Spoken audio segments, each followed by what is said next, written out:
am the tiger of the day and the tiger of the night.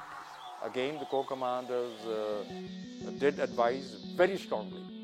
They advised the army chief at that time not to tow the Chaudhurys of Gujarat. It's not a compliment if you say that I am the architect of PMLQ. Election is a decision-making process, a time to make the right choice using the right means and methods. But in Pakistan, the allegations that the whole exercise will be rigged refuse to die down. There are fears that the intelligence agencies will also be up to their usual tricks. The Dawn Investigation Cell explores the murky relationship between the intelligence agencies and politicians and their electoral shenanigans.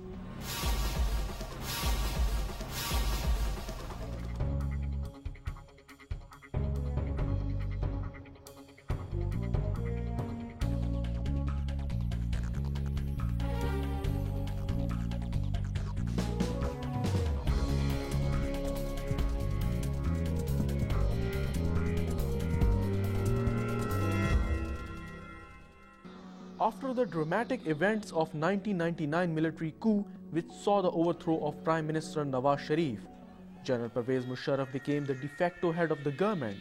Like every dictator, General Musharraf needed a political base. In 2001, a King's Party was cobbled together. Rewind back to 1990, the Islami Jamhuri Ittihad won the elections. But the alliance owed its victory to the money siphoned off from Mehran Bank. The IJI had been established in 1988 as a counterweight to the Pakistan People's Party in the elections of the same year. The PPP had swept the polls in 1977, but many of the party's rival candidates had not even been allowed to submit their nomination papers. Though separated by decades, all these events in Pakistan's political history are connected to the web weaving of the intelligence agencies. But why the intelligence agencies indulge in politics? Do they get involved on their own, or they are commanded to manage certain situations? Starting from the military intelligence which I headed, the military intelligence is strictly speaking reporting to the Chief of Army Staff. And if the Chief of Army Staff is not interested in anything outside, it restricts itself only to military affairs. The ISI, on the other hand, has been structured in a way where it is also expected to report to the head of government. And as far as that is concerned, if they use it to that purpose, then the people who ask them to do that duty should also be asked. If the government does not want the ISI to indulge, I do not think the ISI or any agency for that matter, can dare to indulge. They only indulge when they are probably asked or probably guided to do that, and that's where the fault lies. Electoral manipulation is a story as old as the country itself. In the 1965 presidential election, Mohtarma Fatma Jinnah, Quaid-e-Azam Muhammad Ali Jinnah's sister, lost to General Ayub Khan despite her massive popularity. But of all the elections held so far, it is widely acknowledged that the 1970 elections were the fairest. The Pakistan People's Party and Awami League emerged as the largest parties in West and East Pakistan, respectively. Even staunch opponents of the Pakistan People's Party admit that the 1970 elections were transparent.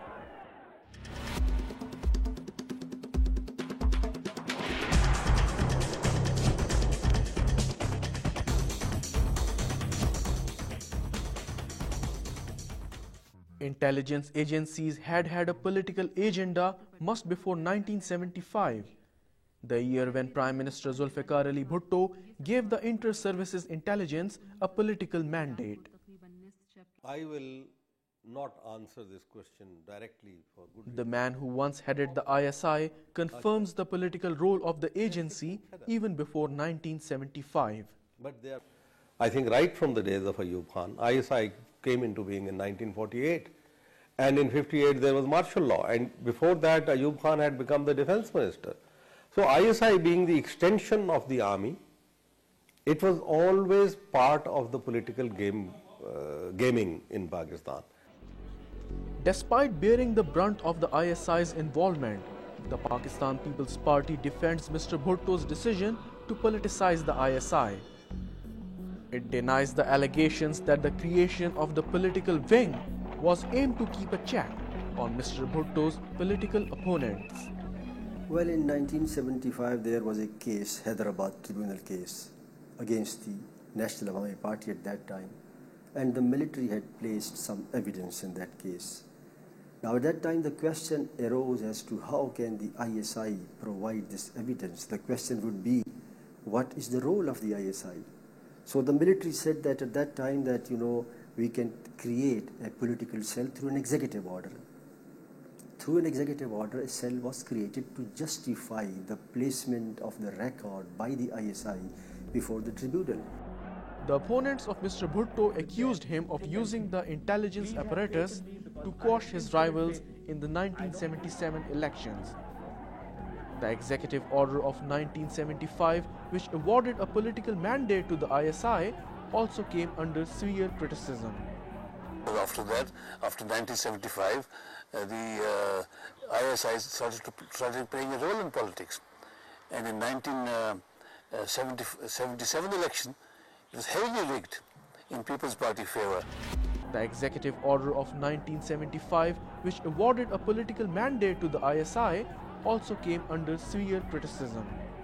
After that, after 1975, the ISI started playing a role in politics.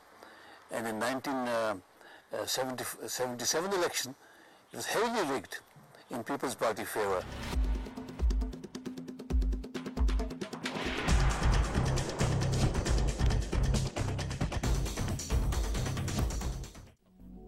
Pakistan's history is replete with examples of how external forces have fiddled with political dynamics. The nurturing and pampering of blue-eyed politicians has been just one technique in the establishment's bag of tricks. Together, this unholy nexus between the establishment and the politicians has made electoral rigging the norm. But what is rigging? Rigging has to be pre-poll rigging, poll rigging, post-poll rigging. All right?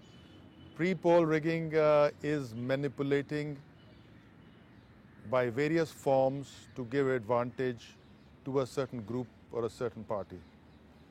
Similarly, on the polling day, the methodology and the mechanism is loaded against the opponent. It's not fair, or sometimes there are blatant things. And post polling is that when a certain party gets a mandate, you still deny that party the power by manipulating certain things. Well, if you take a more comprehensive interpretation of the word rigging, you might put it a bit more neutral and influencing the whole process. We talk about a process. We do not only talk about making the cross here or there on the ballot paper. And of course, people normally, when they hear the word rigging, they think of the immediate technical thing that a ballot box is stuffed with additional votes, or that you invent voters.